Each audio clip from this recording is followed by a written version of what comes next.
I will say it's kind of like a group project in the sense that it's a game of numbers. Even in a group project in school, there's 4 of you, and one of you is going to be the doer. Yeah. And this is tying back to me to what I said at the beginning, where I honestly think you're born into an autonomous mindset. You're born into a sovereign life, a sovereign mindset. So when there's a couple thousand people at the beginning of the establishment of a country, right? The impact of the 5 dozen that are really go-getters and are willing to do something is huge. It's absolutely huge. Now, in the not completely unique, but in the certainly unique situation of America, where everyone who founded this country had a far lower level of risk aversion than most other people, because they got on a 2-month-long boat ride to try some shit out. For death. We won't even go to a pizza place now unless we can find a place with 52 Yelp reviews of at least a 3-star rating. And these people got on a boat for 2 months to find out some shit they heard. So the impact of people like that is likely to be far greater than the impact of people that were born into the people that already found that out in the first place. And as your number expands, that individual, raindrop in a small puddle makes a much larger ripple than it does in a lake, in a pond, in an ocean, Yeah, so this idea of liberty that we had in the West, I had a good quote for it, and liberty is the limit set by patriots to the power which rulers can exercise over the community.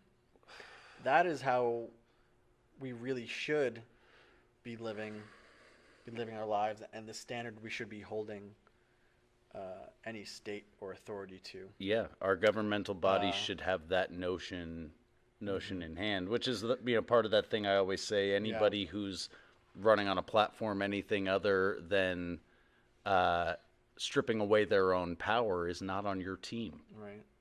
And I think in modern America particularly, which is where my experience lies, in our search for power of the people over themselves, it has become that the people who exercise the power are not the same people as those over whom the power is exercised. So it is power not of each by themselves, but power exercised over each by all the rest.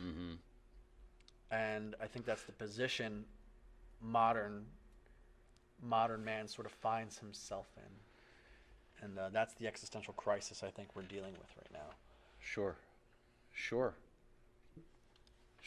But I think we can still take all that back to, if you don't want to be invited to anybody's tea party, and if you don't want the lollipops or the fancy pants, exercise your individual sovereignty. Yeah. And Any what's way so you can. funny, it's so, it seems very simple to me. If I look out at the people that are saying you have to do this, you have to do this, you have to do this, and I look at them and say, do I want to be them? The answer is always no. Every time. I don't want to be these people, so why do I care what they say I should be doing?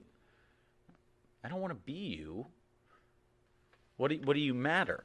But so much of our, our expanse as a population is it's that much easier to be lost in the crowd and lost in the shuffle and not know what you are or what you want to be, and to see something else and latch onto it and think that you have to want to be that.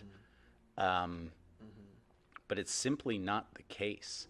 I haven't caught on fire in a very long time. I was working when I caught on fire. I haven't just spontaneously combusted. I haven't disintegrated. And it's so much of that, like self-assuredness was that notion that I don't want to be these people. I want to be me. If I could build a companion, I'd build another me. I generally don't want to be around other people, but I'd hang out with another me who had a set of different experiences, but the same sort of mindset of how they approach experiences, you know? You love yourself.